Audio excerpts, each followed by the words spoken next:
And a good evening to you. Welcome inside the Bottom Line.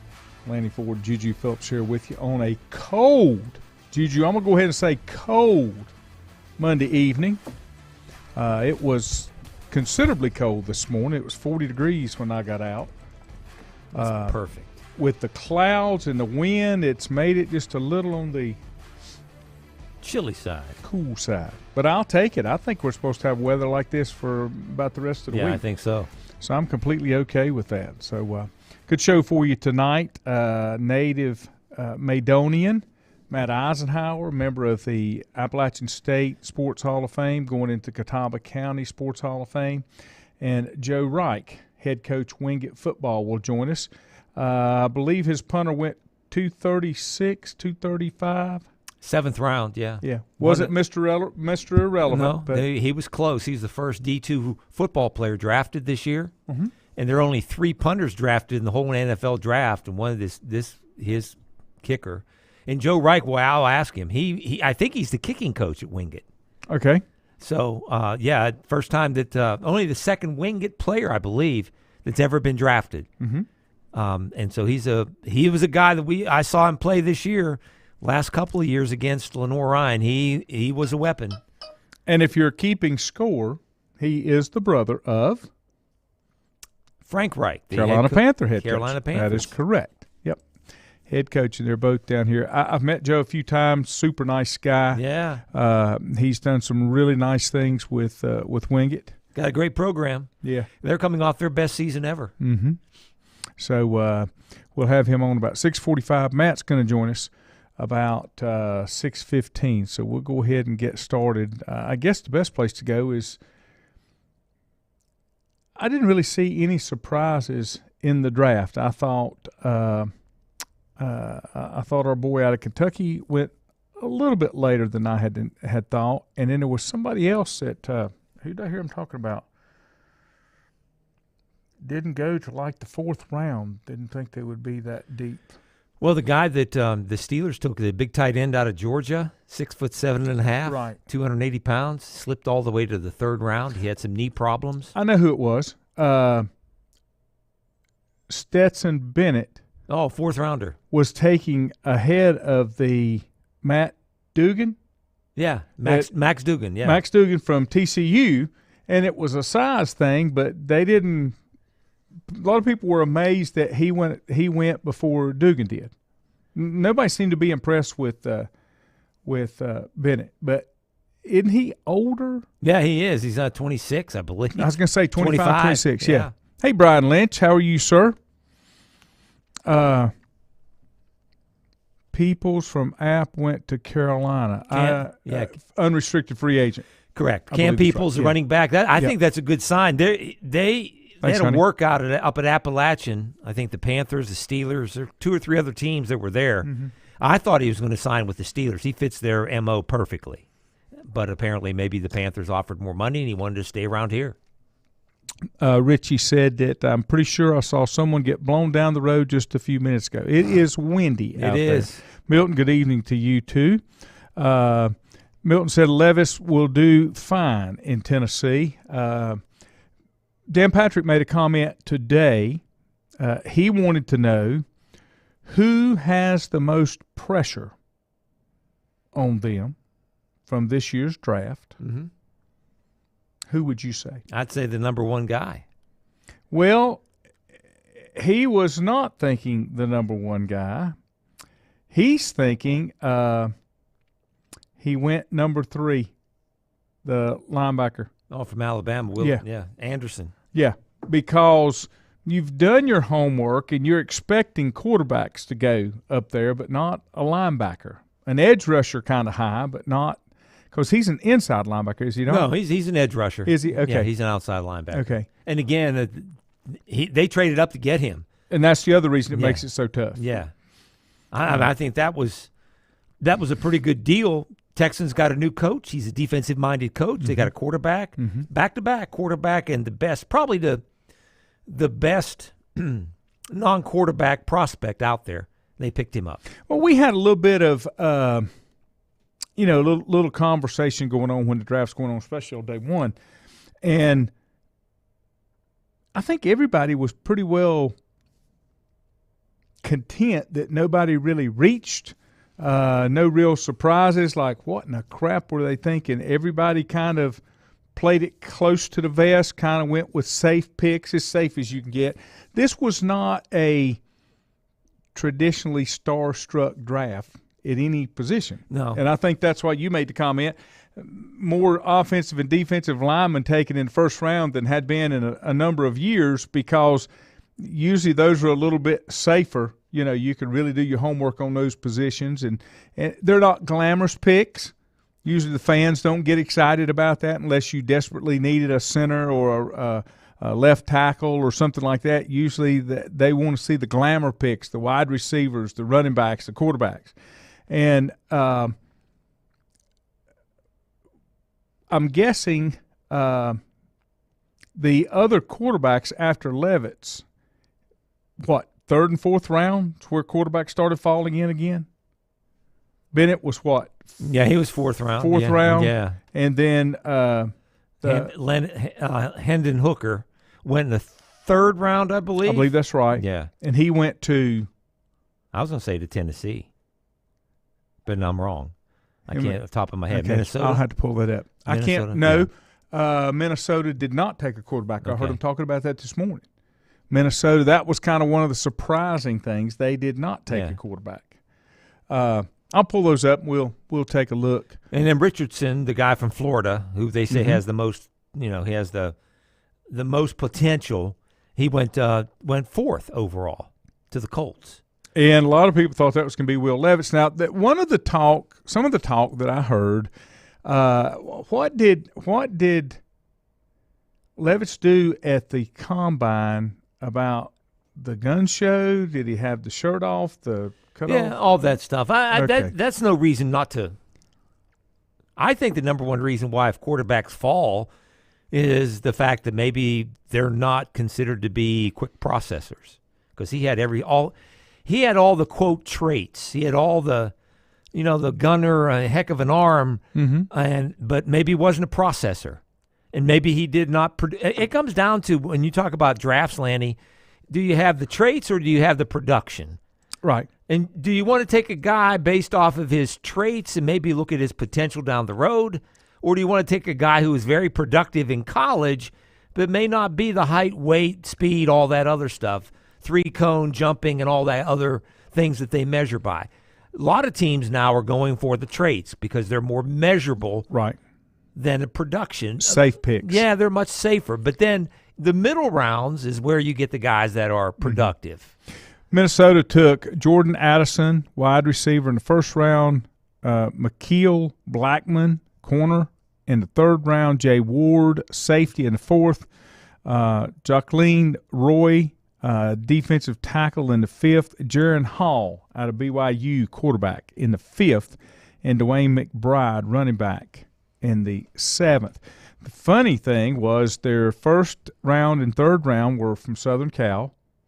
Mm-hmm. Their fourth round and fifth round were both from LSU. Yeah. So their first four picks were from two different schools. But Green Bay was another one that that was a shocker. They took a quarterback. They took Penn State's quarterback over some of these guys. Yeah, but that was in the fifth round, and they had 50,000 picks. They had a first, 2 seconds, third, fourth, fifth, 2 fifths, 2 sixths. He was taken in the fifth? I thought he was taken in the third. And 4 sevenths. He was taken quarterback, fifth round. Okay. Sean Clifford out of Penn State. Yeah. There was a kid taken out of Charlotte to Green Bay, wide receiver, Grant DeBow. Yeah. A local product there. I didn't see anything that just glared out at me. The one I liked, and I think you're probably seeing, and this is a trend probably in all professional sports, is that we're seeing younger and younger general managers, the people that pull the trigger on trades, and they grew up in the video age, and playing video games and being fantasy football managers, and making trades, draft up, draft down, move in and out, all ever. And I think you're seeing more and more of that. We saw some of that, especially in the later rounds. But in the first round, the Steelers jumping the New York Jets to get what many think is the second best offensive lineman in the draft. I heard a story about that. Mm-hmm.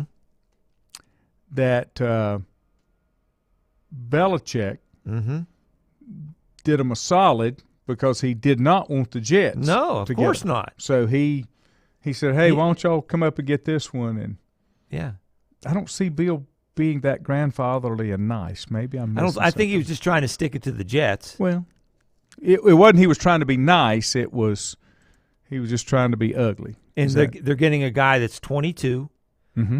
And rarely do these guys come around. You're not going to pick a guy that's 22, 6'6", 325-pound and mauler with his upside. You're not going to get those kind of left tackles in the fourth round. So if you can find one, you think you can get one and not have to give up the farm, which is what the Steelers did, they probably got themselves a franchise left tackle for the next 10 years. Richie said he thinks Houston has the most pressure. They traded to get number 2 and 3 picks, but they had the picks to burn because of the Deshaun Watson trade, just like some of the others. Chad said it was Lions that got. Okay, Lions, yeah. And Hendon, the kid Hooker from Tennessee. Yeah. Bill says Levis has a serious toe problem. Well, most of the old-time pros say you just cut it off. That's what you do. Let me take a break. We come back. Matt Eisenhower will join us right here on The Bottom Line. Whether it's a sit-down meal or a call-in for the drive-thru, Brookwood Cafe and Catering is the answer. A variety of meats, vegetables, and desserts cooked daily, or a hot sandwich from the grill, they have what you're looking for to satisfy your taste buds. If you need catering from 5 to 500, Brookwood has you covered as well. Stop by Brookwood Cafe and Catering at 202 Providence Mill Road in Maiden. Don't forget breakfast daily till 11 a.m. Open Tuesday 6 a.m. to 2 p.m., Wednesday through Saturday 6 a.m. till 8 p.m., and Sunday from 7 a.m. to 3 p.m. Call 828-428-8944 to place your order today. If you ask around, you'll find Burke Mortuary has a reputation for excellence and commitment to value. They've built a reputation of trust for more than 35 years.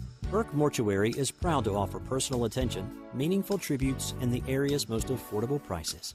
They're also proud to offer you beautiful, state-of-the-art facilities. It's the perfect place to honor your loved one. So when choosing a funeral home, the choice is easy. Choose Burke Mortuary with locations in Maiden and Newton. Covenant Church began as a vision of just over 100 people in 1984. Since then, Covenant Church has grown and currently located at 2168 Gastonia Highway in Lincoln. The Sunday schedule includes early morning worship at 8:30, Sunday school at 9:45, and morning worship at 10:45. Their ministries extend beyond Sunday. Visit their website at www.covenantchurch.church to see all they have to offer, and better yet, stop by and see for yourself. Covenant Church may be just what you're looking for a new church home. First Federal Savings Bank has been serving Lincoln County since 1940. And as it has been from the beginning, customer service is a priority to First Federal Savings Bank.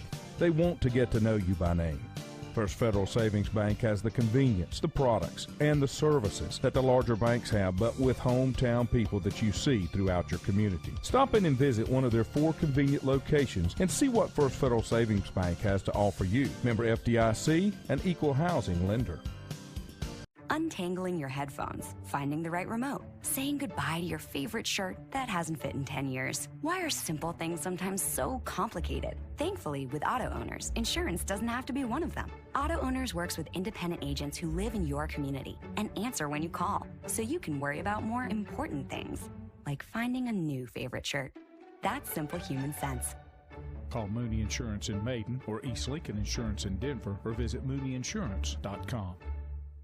Stifel Nicholas now has an office in your community. Stifel Nicholas is a full-service organization offering a wide range of investment vehicles and services. These include money market funds, CDs, stocks, bonds, mutual funds, annuities, retirement plans, and managed accounts, to name a few. Our financial advisors will sit down with you and help you tailor an investment plan, explaining strategies and investments which may help you achieve your personal goals. Call 4Rembert today at 828-624-7300. Stifel Nicholas, member SIPC, and the New York Stock Exchange.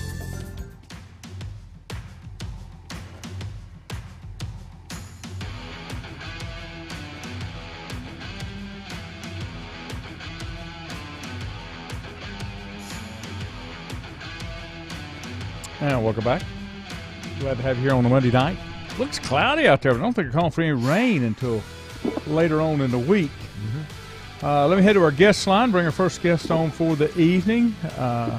Great career here at Maiden High School, went on to a great career at Appalachian State, already in the Appalachian State Sports Hall of Fame, and a inductee this year, just a couple of weeks into the Catawba County Sports Hall of Fame. He was my broadcast partner for a couple of years. We traveled around, did a little high school football. Right. Matt Eisenhower, hey, buddy, how are you? I'm doing great, guys. How are you doing? Doing good. Appreciate you taking the time to join us. You know, we had Coach Moore on a couple of weeks ago, and, really? Of course, got to get a few stories spun from him. And then Fort Rembert was talking about who was name a lineman that was beside of you that was out of Asheville when you were at Boone. That would be the name of John Holt. Yep. He is now the offensive line coach at Georgia State. Okay. Yep. And he was talking that and Coach Moore kind of said the same thing. Y'all were as close to two peas in a pod as far as the way that you did things. That you worked as a coach on the field and never had to worry about any issues with the team, with the group of guys that came through when you guys came through. John Holt. It's funny, we met the freshman year, and we were like brothers from the first conversation. And to this day, I still talk to him a good bit, and Coach Elliott as well. And, great friendship. And John Holt was a great football player. He's a great offensive line coach as well. Hey, Matt, congratulations. This is Juju. Tell us, when did you first start getting interested in playing football? You know, I can remember playing flag. My daughter, she's 8 years old, and she was asking this the other day, and I said, I can remember playing flag football in second grade because they wouldn't let us hit. But third grade, it was game on. So from third grade to my senior year of college. Is there a story behind the fact that how you wound up at Appalachian? You know, it is an interesting story. Appalachian never never recruited me very much. And the reason that was because I was recruited by some of the bigger schools. And when it come down to it, you know, I did not grow to the height requirements that most, you know, some of the Division I schools were looking for at the time. And you know, I got told that a couple of times and got frustrated. And honestly, I'd only been to Boone to watch one game in my whole career, or my whole life at that point. And I just called Coach Brown one day. I said, I don't know why. It just feels like it's just, you know, something meant to be. I said, how about calling Appalachian State and just seeing if they're looking for an offensive lineman? And the rest is history. So you recruited them. They didn't recruit you as much, right, at the beginning at least. Hey, not at the beginning. What memories do you have in your high school football playing days and playing for Tom Brown but being a Blue Devil? You know what? That's a really interesting question because, you know, I talk about being a third grader starting the game. And from that time, I can remember wanting to play at Maiden High School from just a very young age, from some of my earliest memories. And I can remember my mom always talking about Coach Brown and how intense he was. And I didn't care. I just wanted to play for that guy. And it was an honor. It was a dream for me as a kid to step on the field at Maiden. And what a great time. I had a lot of great teammates. It wasn't just me. I assure you, I played around a lot of good athletes and a lot of good ball players that loved it just as much as I did. And that's what made it special. It was a small town. And on Friday night, it was a really electrifying time to be at that stadium. I got two stories that I'll tell. One of them is when you were a senior. I had a senior at Highland, Robert Geddes, big 6'5" tight end. I mean, he had meat on him. He was about 230 pounds, 6'5" in high school. And Michael Cain was recruiting him out of Clemson, and he would come see him. And he also was who was talking to you, and I talked more about you than I did Rob because Rob didn't really have the desire, especially on the football side, to go play. Now, he might have went and played basketball somewhere, but football wasn't his game. He liked basketball more, and it was the same story. Coach O'Kane said, Coach, he's just a little bit short for us. And I told him, I said, well, I'm going to go ahead and tell you, you're missing the boat on this kid. I said, when you're talking about an offensive lineman, it doesn't matter if they're an inch short. Now, defensive linemen don't have the wingspan. I get it. But offensive linemen, you're looking for somebody with a motor and somebody that can go out there and play and man their position. And I said, you're not going to find a better player than that. But you were right.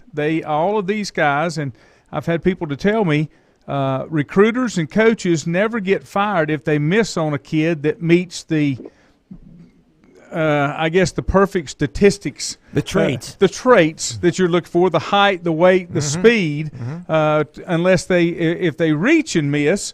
But I think based on your career, what you accomplished at App State and going into your second Hall of Fame, at a very young age, I would say that if they look back, hindsight's 20/20, they missed on one.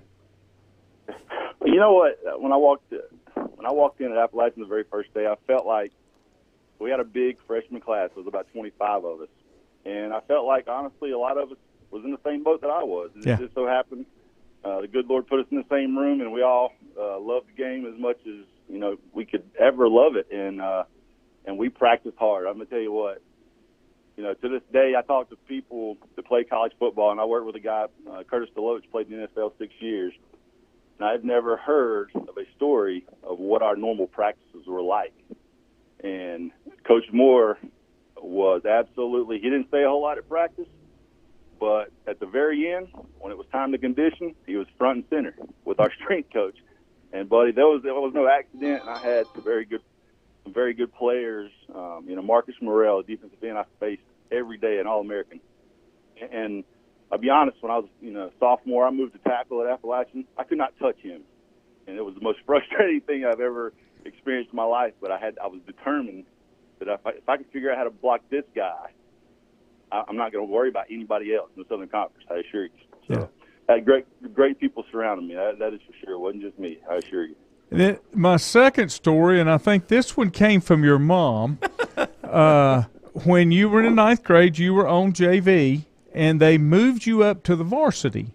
Just a couple of weeks, there was an injury, and Coach Brown had to come see your mom. And I think your mom told me that she told him that she would be okay with him moving up if he wasn't going to sit. If he was going to sit, she would just as soon him stay where he was at so he could get that playing time and experience. Any truth to that story? I can remember that night like it was yesterday, and she's absolutely telling the truth. And I tell you what, my mom's always been in my corner on just about everything, unless I was really wrong. But, to think about that, it's not like my family comes from athletes or anything. For her to stand up, like it never crossed my mind. I was like, I'm going. He's asking, I'm going, whatever. But she's like, whoa, if he's not going to play, I don't want him to go. I'm sitting there thinking, But she's absolutely telling the truth on that. She stood up to him, and and that's somebody that went to school, and Coach Brown was, in his probably 20s or mid 20s. Mm-hmm. So yeah, absolutely. Hey, Matt, I was going to save one of these questions for the night that we do the interview and during the Hall of Fame ceremony, but I'll ask you this right now. When you were growing up, who were people that you looked up to? I've always looked up to my father. Mm-hmm. Probably more than anybody. I've never been the type of person to famous people and things like that. I'd probably be the last to recognize most people that, the majority would. But my dad, I've always looked up to my dad, and my dad's always had an excellent work ethic, and he pushed me when a lot of my friends were allowed to go to the pools in the summer. He was all about my uncle had a dump truck, and he would back up like 3 loads of oak logs, and over the summer he would come home and cut them after working 12 hours. My responsibilities was to stack wood and to put it in wood sheds for the winter, and that's just how it was. Wow. And, so my dad, I get, a lot of the people call you physically tough, they want, but a lot of that comes from just, not being raised like probably the average, kid today. Mm-hmm. Well, and that's that's the same thing with your mom. It wasn't, wow, look at this opportunity. It was more concerned, okay, I need to put this all into perspective and make sure this is the best move for him to make. Of course, the kid wants to move and go play, but I think it's great when a parent steps back and says, okay, now I got to think about the overall effect that this is going to have with his development and how he goes from here. And so I admire that as well. I mean, there's no doubt about what you've had from from your parents and family and those around you has been huge, and I think that shows in the man that you become. And by the way, my wife says, "OMG, he sounds so grown up." Isn't that amazing how that works, honey? Yeah, little Matt has grown up. That's exactly right. That's what happens. You keep eating. That's for sure. You grow. Yeah, but you shrunk. I remember when we got together and we're traveling. I'm like, wow, when you quit playing, you kind of drop off because you got to keep those calories in the weight room going to kind of keep the size up. Yeah, I had to let go of my second job, and that was eating. So it's not good to be 280. Walking around as somebody that's not putting on pads every day. That's exactly right. Matt, congratulations again. I appreciate you taking the time to join us. My plan is to be there on Monday night to see you go in, and very proud and excited that you're going to be a part of the Catawba County Sports Hall of Fame.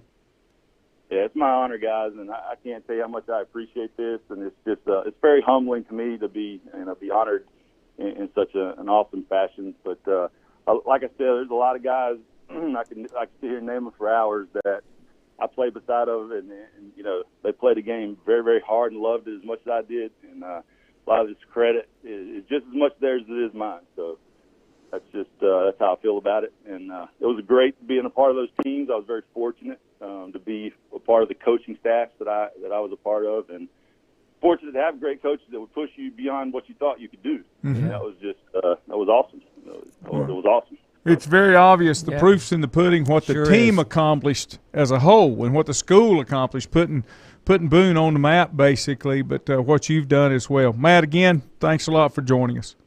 Thank you very much, guys. Talk to you in a couple weeks. That's Matt Eisenhower going into the Catawba County Sports Hall of Fame, and that will be 2 weeks from today, if I'm not mistaken. 2 weeks from today. 2 weeks from today. We won't have a show unless you want to do the show live in the. Nah. At Highland Recreation Center. Nah. No, I didn't think I'm so. going to hobnob with the hobnobbers. I'll see people I know. And there's going to be like a little preliminary little event before the ceremony, like a little side place there. Do I have to wear a tie again? Yeah, you wore the tie last time? I don't remember. Yeah, I did. I don't do that much. I'll have a tie, but you don't yeah, have but to. You're important. You're like the main guy. You wear a tie when you do your emceeing, don't you? Yeah, they make me. Oh. Well, I would say okay, I'll pull a tie out. You don't have to. We'll take a time out. We'll discuss it later.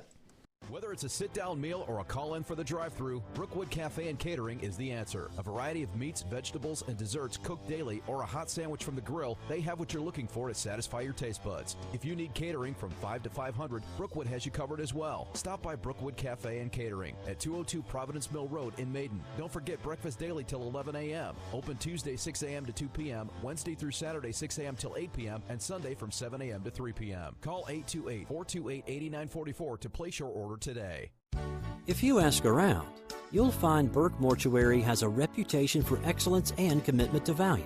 They've built a reputation of trust for more than 35 years. Burke Mortuary is proud to offer personal attention, meaningful tributes, and the area's most affordable prices. They're also proud to offer you beautiful, state-of-the-art facilities. It's the perfect place to honor your loved one. So when choosing a funeral home, the choice is easy. Choose Burke Mortuary with locations in Maiden and Newton.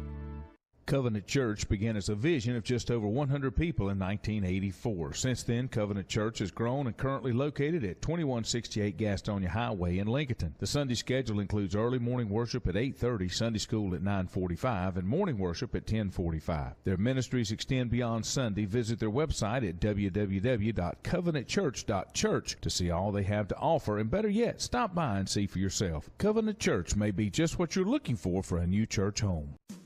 First Federal Savings Bank has been serving Lincoln County since 1940. And as it has been from the beginning, customer service is a priority to First Federal Savings Bank. They want to get to know you by name.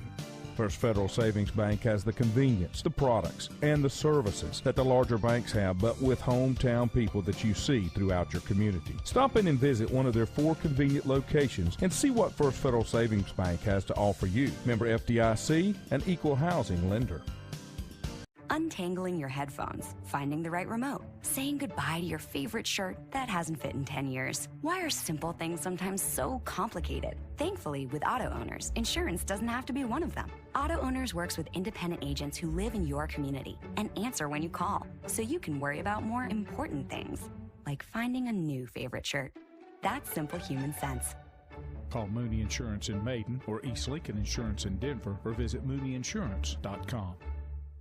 Stifel Nicholas now has an office in your community. Stifel Nicholas is a full-service organization offering a wide range of investment vehicles and services. These include money market funds, CDs, stocks, bonds, mutual funds, annuities, retirement plans, and managed accounts, to name a few. Our financial advisors will sit down with you and help you tailor an investment plan, explaining strategies and investments which may help you achieve your personal goals. Call 4Rembert today at 828-624-7300. Stifel Nicholas, member SIPC, and the New York Stock Exchange.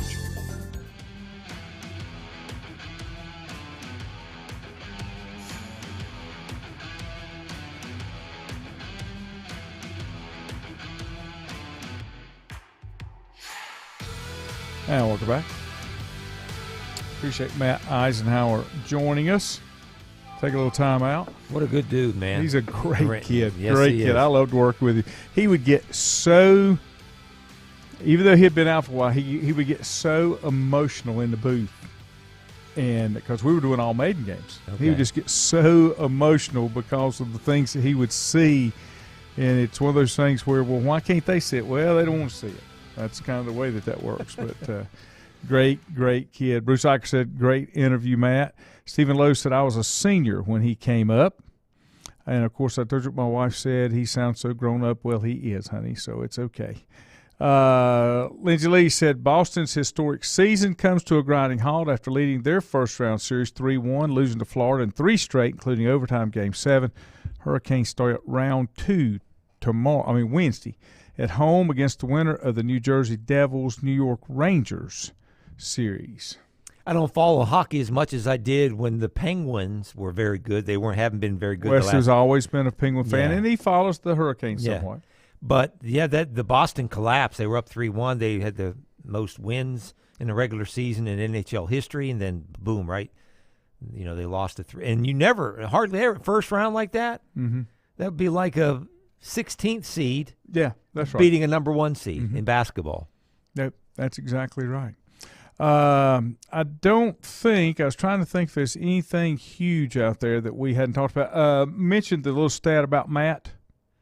So Matt Eisenhower is the first member of the Hall of Fame, Catawba County Sports Hall of Fame, when he gets inducted, that was also a student athlete, a scholar athlete that is recognized each and every year.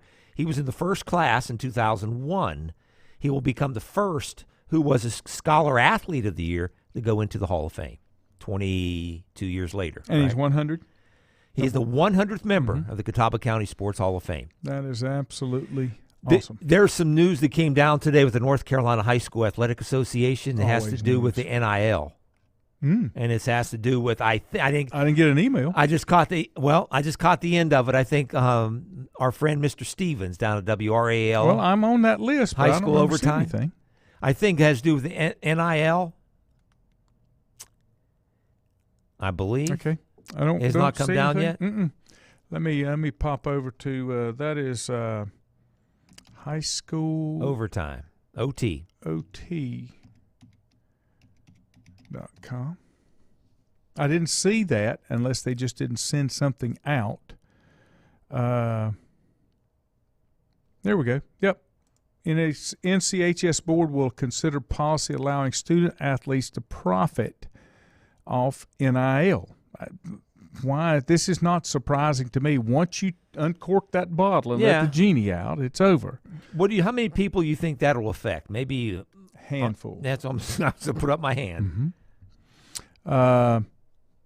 During their board of directors meeting this week, they would open the door for high school athletes in the state to participate in NIL activities beginning July 1 of this year. Yeah. I wonder if there's some pressure coming from somewhere that if we don't allow this, maybe a lawsuit, or I got kids that will go to another state because they can do it. Maybe. Or now if you're not. Well, here's one thing with the NIL. One thing you're going to get more of, and we all know that now, is we're going to see recruiting. We're already getting it now. Yeah, and you see even more, right? If you're a private school and you got money to dole They've out. been doing it anyway. Yeah, but nobody you could do it. They could do it legally because they called it scholarships. Yeah. The policy will allow student-athletes to profit off their name, image, and likeness through appearances, athlete-owned brands, autographs, camps, clinics, group licensing, in-kind deals, instruction, non-fungible tokens, which is brand new. Yeah. Public product endorsements, promotional activities, and social media. There will be restrictions on the type of products that they can be affiliated with, products around adult entertainment, alcohol, cannabis, controlled substance, firearms, ammunition, gambling, prescription drugs, as well as tobacco, vaping, and other nicotine-related products prohibited by NCHSAA guidelines. Athletes could not affiliate themselves with a specific school, conference, school district, the NCHSAA or NFHS, which is the National Federation of High Schools, or activities that would interrupt their academic school day. So they're putting a bunch of restrictions on them. As the proposed policy would ban school personnel, including coaches, from using NIL for recruitment and enrollment. Good luck with that. That's right. Who's going to force that, huh? Wink, wink, wink. And bans them from facilitating NIL deals or acting as a student's agent or marketing representative. They won't have to. There'll be plenty of people associated with the program that are not on the coaching staff. Somebody leaked the whole thing to Tim Stevens, right? I mean, they gave him the whole story. Student athletes, parents, or legal guardians, coaches, athletic directors, and principals would be required to complete NFHS name, image, and likeness course on an annual basis if the policy is approved. So right there, the National Federation of High Schools already has it. Yes. They've already got the roadmap. They've already got what they need. That's smart, very smart. Unlike what the NCAA did. Yeah. They are getting out in front of it, is what you're saying. Yes. Students must disclose NIL agreements to their coach and athletic director. Those disclosures must then be reported to the association. Doesn't sound as bad as the headline that I heard. Sounds like they've been working on this for a while and putting up guardrails. If a student athlete violates any of these rules, they are deemed ineligible for 60 calendar days. 2 months. According to businessofcollegesports.com, 27 of 51 state associations currently allow high school athletes to profit off their name, image, and likeness. Tennessee is the only state bordering North Carolina that allows those deals right now. Well, if I'm a high school athlete, the only time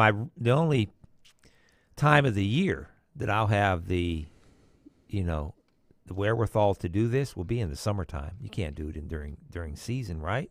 You really have to do anything? Excuse me, Do you really have to do anything? Well, I mean, you can get paid to go to these camps, all these camps that they go to. Mm-hmm.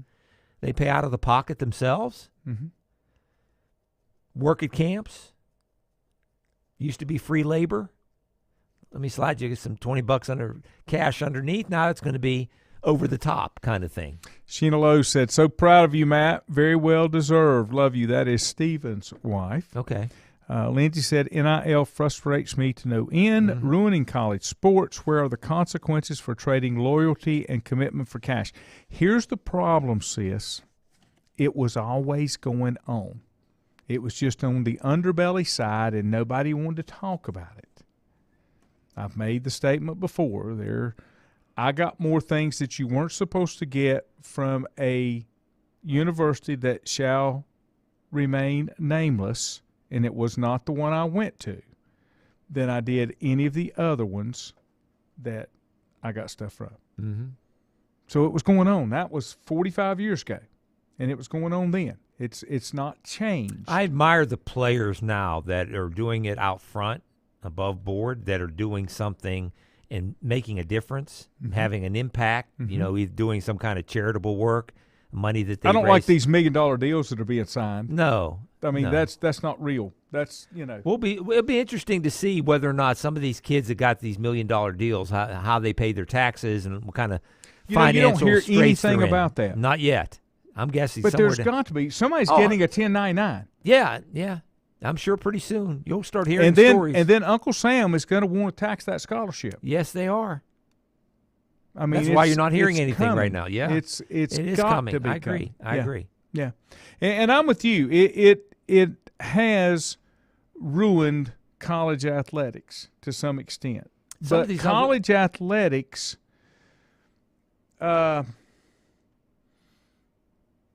college athletics was already started down this road before NIL came along, as far as the ruination, especially in college basketball because of the one and done thing.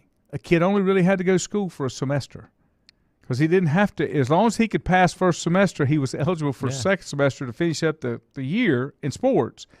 He didn't have to do anything the second semester. Do you think one of the unintended consequences of this, though, is if I'm a player and I'm getting NIL money and I could stay in school another year? That's what my hope is for college basketball. Yeah. Or even football, too. It will keep some of these kids in. They can make more money in college than they can jumping to the pros. I get it, but in football they have to stay 3 years. In basketball, you can go 1. Yeah, but we're still in the COVID era, right? I know, but you know what I'm saying?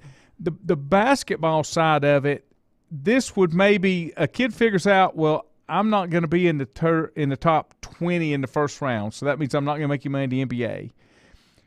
If somebody in college, which this would not be uncommon, to pay them $1 million to stay and play in college basketball, that's more than they can make in the G League. Yeah. And they'll learn so much more and get so much more exposure to try to get that big contract when they can make that jump to the NBA. Do you see how many of these guys? I'm hoping that's what it is. Yeah, and some of the other sports too. Baseball, same thing, because you're looking at. But there again, those are 3 years.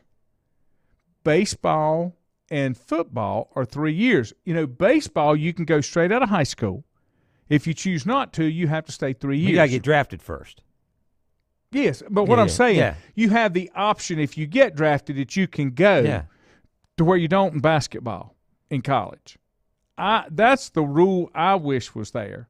And maybe it can indirectly work with the NIL money because there'll be some money to keep there. Because there are kids that will make – there are kids that are going to make money off NIL that will never make a dime as a professional athlete. Oh yeah, they're more of that than what you're. That's correct. Than the other way around. That's correct. And you look at the quarterback position, and I mean even in the draft this past weekend, how many guys there were 24, 25, and 26 years old? Mm-hmm. Mm-hmm. And you see some of the smarter teams drafting the younger players, but some of these older guys, and one that pops in my head is the quarterback at Wake Forest who's at Notre Dame, the Hartman guy. He's going to be 25. Mm-hmm. He's making more money probably played at Wake and again this year at Notre Dame than he will probably ever make in the NFL, at least his first couple of years. Yeah. Let me take a break. Joe Reich is going to join us on the other side, head coach of Wingate University. Whether it's a sit-down meal or a call-in for the drive-thru, Brookwood Cafe and Catering is the answer. A variety of meats, vegetables, and desserts cooked daily or a hot sandwich from the grill, they have what you're looking for to satisfy your taste buds. If you need catering from 5 to 500, Brookwood has you covered as well. Stop by Brookwood Cafe and Catering at 202 Providence Mill Road in Maiden. Don't forget breakfast daily till 11 a.m. Open Tuesday 6 a.m. to 2 p.m., Wednesday through Saturday 6 a.m. till 8 p.m., and Sunday from 7 a.m. to 3 p.m. Call 828-428-8944 to place your order today. If you ask around, you'll find Burke Mortuary has a reputation for excellence and commitment to value. They've built a reputation of trust for more than 35 years. Burke Mortuary is proud to offer personal attention, meaningful tributes, and the area's most affordable prices. They're also proud to offer you beautiful, state-of-the-art facilities. It's the perfect place to honor your loved one. So when choosing a funeral home, the choice is easy. Choose Burke Mortuary with locations in Maiden and Newton.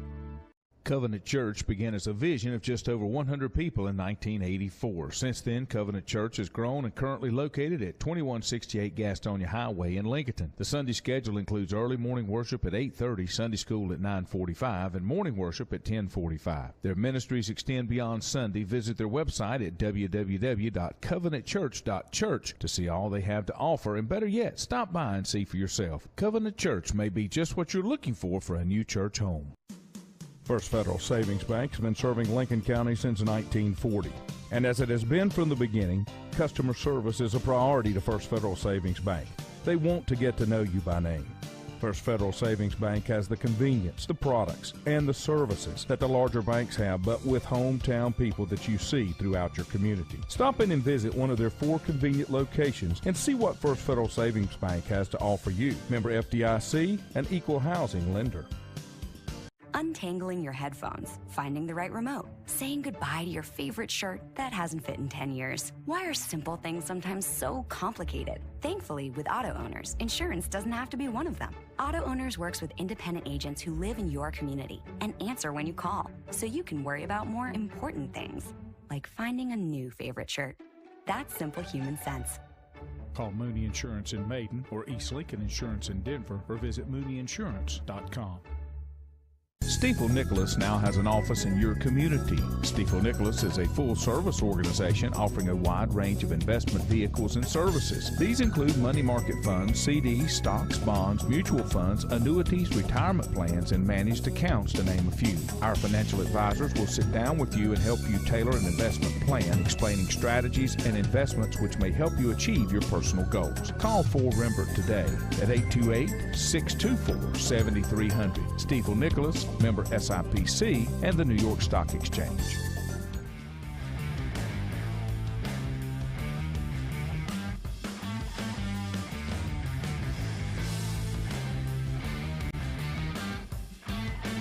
And welcome back. Thanks for joining us here on a Monday evening for the Bottom Line. Lanny Ford, Juju Phillips along with you. We'll head to our phones and bring our next guest on, head coach at Wingate University. He's Coach Joe Wright. Coach, thanks for joining us tonight. I appreciate you guys having me on. What year are you at Wingate? I just finished my 22nd season, so I'm headed into year 23. That's like 7 lifetimes in college coaching world. I was thinking like it had been a while, and one of the things that I happen to notice, I don't take the new, I guess it's the Monroe Bypass, the toll road, but boy, it sets up a beautiful shot for your stadium down there. It really does. It really does. As a matter of fact, when you're coming off there, and in fact, there's at one point on the bypass there where there's a bunch of trees. I'm going to see if we can get those trees taken down so we can have an even better view of it. I texted one of our guys, we own those trees? Like, yeah, okay. We may want to take those down now because it's really that whole complex out there is really developing nicely and trying to make it a little more of a showpiece as that becomes more the front of our campus kind of thing. So definitely nice. Coach, you had a great season last year, and off of that, you had one of your best players get drafted over the weekend, Ethan Evans, a punter. Right. I guess first Division II player drafted in the NFL, and only a first or second guy from Wingate ever to get drafted. Talk about Ethan, what kind of young man he is, and we all know he's a heck of a punter. Yeah, I'll tell you what, he is well deserving. He is one of the nicest young men you're going to meet. He is extremely hardworking. He's a great leader amongst that specialist group. He is really, really talented. But that would take away, just saying that would take away from the work ethic. His work ethic is off the charts, kind of thing. He is so extremely, like I've been joking around with when scouts started calling me, I was like, look, the kid's just a shade under 6'5". He benches 400 pounds. He squats over 670. This kid's like a perfect prototypical NFL punter. It just so happens that we were fortunate enough to have him on our team, and the fact that Division II, when he punts, it doesn't matter what division it is. It's going a long way. Yeah, we saw him against Lenoir-Rhyne many, many times. How did you get him from Mayberry or Mount Airy down to Wingate? Funny story. I've told this several times. So we had a prospect day where guys come and work out. It's a prospect camp where guys come and work out over the summer, and you kind of evaluate them. And I typically, because I coach punters and kickers here, which is a little bit of a misnomer. I'm basically there just kind of managing them. So I set it up to where on our practice field I'm standing in the end zone, and if the punters, and there were like 12 punters there the day, and if they punt it into the end zone, it's 40 yards. Like that's where I had the ball set. So I know if the ball doesn't go in the end zone consistently, we're probably not going to recruit you, right? The ball's going to go at least 40 yards for us to really take notice at that particular point. So on our practice fields, there's that line, which is so the goal line would have been 40. The end line then would have been 50, and then there's 8 yards, and there's a fence there that separates our track from our. So the first punt, he hits the fence. That's a 60-yard punt, and I was like, wait a second. I said, hey, man, what's your name? Because at that point I hadn't met him. And he said, my name's Ethan Evans. I'm like, okay, that was pretty good. So the next one he hits out of the end zone. Then the next one again, he hits the fence. And I looked at him and said, you do that again, we're talking room and board on the next one, like that kind of thing. He just kept launching. So at this point, I'm like, oh, he's got to have Division I offers, right? So I said, I'm assuming you got a bunch of Division I offers at this point. He's like, no, they all want me to walk on. I'm looking at him like, are you serious? He's like, yeah, they want me to walk on. I'm like, okay, well, you're not going to walk on here, I can tell you that. So about halfway through his senior year, all the Division I schools were doing the same thing, and I get it. I mean, that's Division I. They can kind of pick and choose, but they just weren't. He wanted to take care of his family. He wanted to be able that they wouldn't have to pay for college. Which kind of goes back to the kind of guy he is. It's just, hey, I want to take care of my family first, kind of thing. So he committed to us halfway through his senior season, and he's been on board ever since then. His senior tape was good, but watching him in person was even better. And I think it's taken it. When he got to Wingate, his first couple of years, he was good, but the last couple of years have just been outstanding. He's really has developed into a great punter, and the guys at Colts Kicking Camp do a great job with him. And it's really they're really. I can't say enough good things about what a fine young man he is, and I think he's really going to be successful at the NFL. And he did it all for you, right? He's a place kicker, kicked off, was the punter as well. What did you have a sense that maybe the Rams were going to be the team? How many pro teams they came and scouted him? Yeah, so as it went on, there were probably 6 to 8 teams that were consistently in the mix. The only team that flew him in for a top 30 visit were the Bengals. And so as he got to the end of the 6th round, the Bengals had the last pick in the 6th round. And Ethan, I thought, he was kind of like, the Bengals may take me here at the end of 6.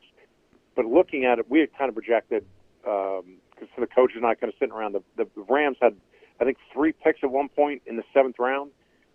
So we were kind of looking at it saying, you know what, there's probably a good chance the Rams are going to take him in the 7th round. So that was kind of what we were projecting. And sure enough, after the Bengals made the pick and they chose a different punter, I think the Rams got in contact with Ethan and were kind of like, hey, we want to, we're not going to fool around. We're going to take you on the next one. And I'm sure if you get him on, he'll tell you the same kind of story. So, yeah, we're excited. I think that was a good pick. I think, a couple of the other teams in the mix could have potentially picked them up later on, but once the Bengals made that pick, it was a little more locked in. The Rams were definitely the next team that had shown the most interest. We're talking with Coach Joe Reich, head coach at Wingate University football. My Dan Patrick question for you is: who's older, you or Frank? Well, let me say this: he's 3 years older. But I've lost a lot more hair because I've been in coaching longer. So let's just say that. If you look at him, he's like this rugged, good-looking guy, full head of hair, and then you look at me and I look like the weathered 58-year-old football coach that I am because I've been coaching longer than he has. So he's at least that's my excuse anyway. So he's 3 years older than me, and he's the older brother, and it was been kind of funny. Watched him 14 years playing in the NFL. I was well into my coaching career by the time he got done playing, and then he was he pastored a church for a little bit. He was the president of a seminary for a little bit, and then he decided to get into coaching. And actually, his first year of coaching, he had done a guest coaching thing with the Colts, and he needed some place to kind of get on a resume. So he called me up and was like, "Hey, I'd like to volunteer for you for a year." So he ended up coming out and volunteering for us for a year at Wingate and just assisted with the quarterbacks. And I'm like, wait, so a 14-year NFL veteran wants to volunteer coach? Yeah, sure. What's wrong with this picture right here? So, like, okay, what? So he came out and really, it was very obvious very early. Even before he got into coaching, he would come and watch games of ours, and he just has unbelievable field vision. Like he would say to me after the game, and for example, the year that he was here, I can remember we played at LR, and at halftime he came down and was like, "Okay, here's what I'm seeing." I remember Mike Long, the offensive coordinator, and looking at each other like, God, this guy's unbelievable. Like, how does he see that stuff? And sure enough, we go back in the film, it's exactly what he was seeing. Like, everything that he saw was exactly what he saw. So it doesn't surprise me that he's been able to go up the ladder and get to the top here with the Carolina Panthers. Being in the business that you're in, both of you, and you talk about it. 22 years in one place as a head coach is a lifetime, because just the way the business is. Did you ever think that you and he would actually be as basically in the same town, being in the profession that you're in? No, never.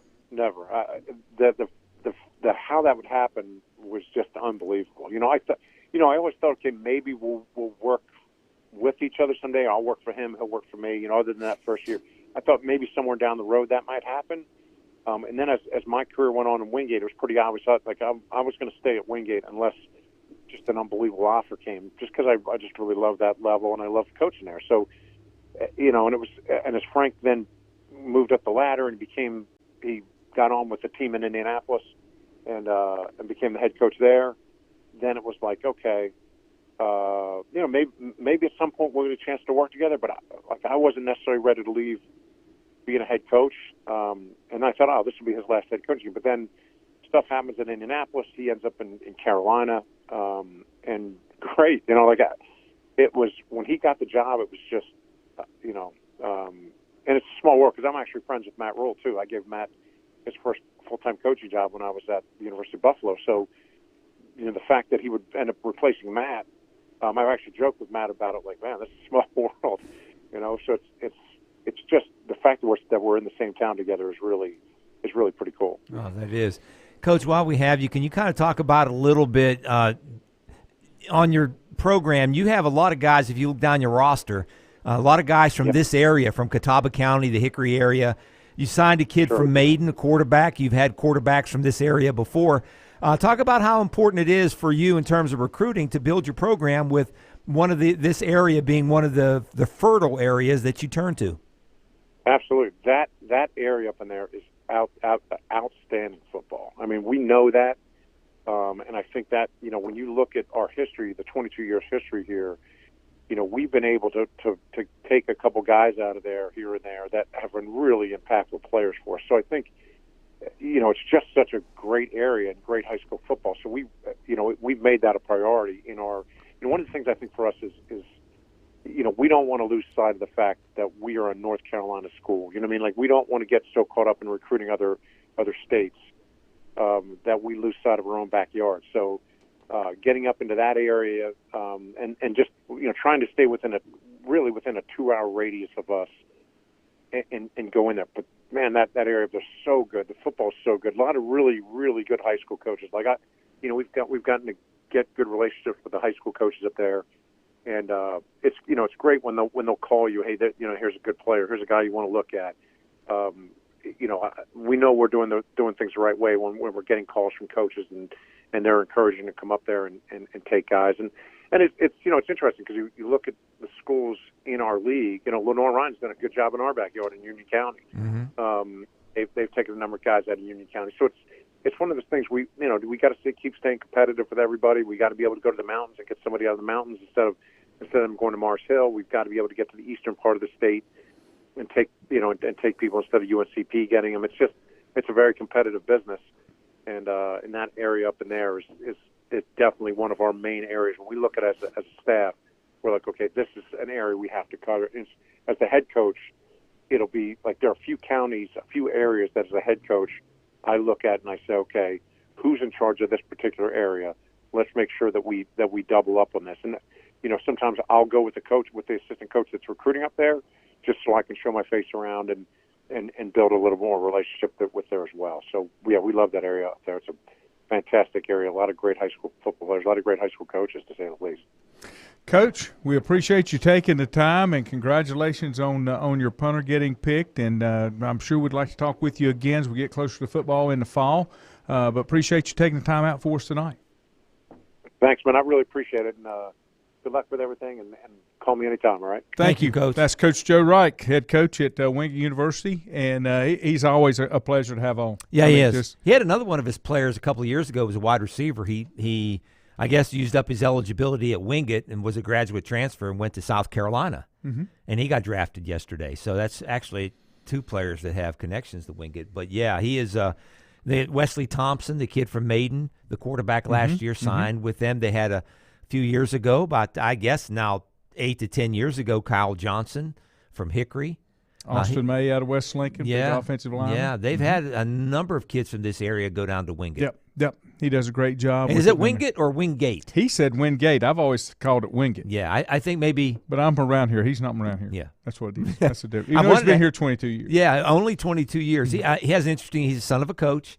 His dad was played football for Joe Paterno in the mid-'50s before Joe Pa was the assistant coach, was the head coach. He wasn't head coach yet. But he was an offensive lineman. You look at him, if you've ever seen a picture, he's tall and really skinny. But he looks like a quarterback to me, the old-fashioned quarterback like Frank. But his dad went on to become a high school coach up in Pennsylvania, in the Gettysburg, Pennsylvania area. I like the Dan Patrick questions. Dan Patrick will always ask that question. Doesn't have anything to do with anything. So who's older? You're your brother. That's it. That's really good. That was a good one. Who's better looking, or something like that. Well, he told you he's got Frank's got more hair, even though he's older. Final comments from folks that came in. Lindsay said, but I also think the idea of I don't get my way, I'm going into the portal is a byproduct of parenting. 100% agree. Steven said, did you see where Arch Manning said he wouldn't sign an NIL until he's a starter? He's definitely one that doesn't need the money because he comes from the first family of football. That's what the Mannings are called. You're right. Lindsay said, not a fan of one and done. I think Duke is a good example of that. Look at Zion. I'll tell you, worse than Zion is Kyrie Irving. He's never done anything, and he was hurt most of his 1 year when he was at Duke, and that just shows you there too. She said, let's do it like a teaching fellows. You play for 3 years on scholarship, you leave, terminate your contract since you don't want to be a student but a paid athlete, you forfeit the money spent on you. I'm in for that. I've always said that if you've got a kid that graduates and they were on football scholarship or whatever, played on the team, and they graduate, in 4 years, 5 years, give them a little seed money to get started with their career because they're not going to make anything playing – on a professional side. Yeah, this NIL is the seed money. Yeah. Chad said the Iowa girls basketball star stayed for another year since she is making a killing on NIL and cannot make it close to that in WNBA. And that's what I'm hoping some of these college kids will do. I think in other sports, some of the Olympic sports and stuff. Yep. Bruce said high school and college athletics will be watered down and the portal will act as a rotating door for these kids. When a teenager has all those distractions, very few have the desire or discipline to improve. Their options are too plentiful and not putting in the work, just finding the cash cow. And that is correct. Mark said, whoa, Bruce. He said, I haven't seen my lifelong buddy in years. Martin Kidd. Don't call him South. Bruce. He's Mr. Hall of Famer. Mr. Hall of Famer now. That's Martin Kidd from South and Alexander. They must have went to Ryder Martin's a tight end, and I can't think the other I guess it's his cousin. I don't think they're brothers, but one went.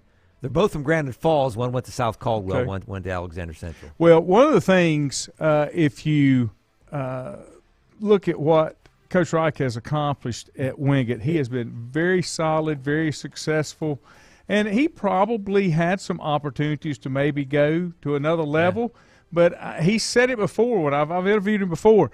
He just loves it down there. Yeah. I mean, that's home. He just, as long as they'll have him and he's successful and he feels like he's doing right with the school, I think that's where he wants to be. Yeah, I think it has to do, too, where you went to college. Mm-hmm. He was a small college guy. Went to Gettysburg College, where he was an offensive lineman.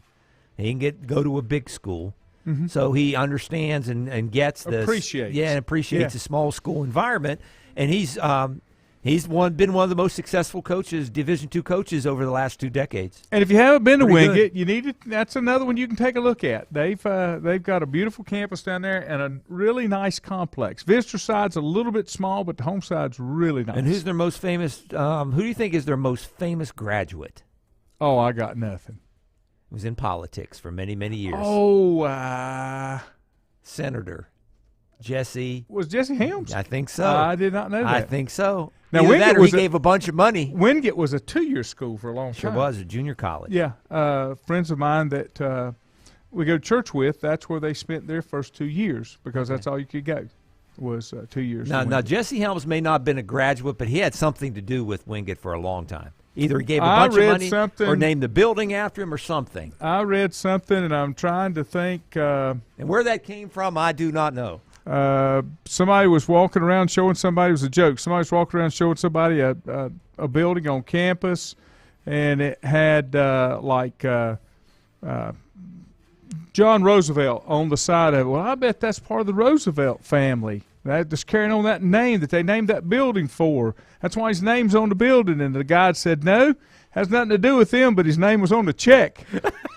You get a building named after if you got a big enough check. That's right. That's the way that works.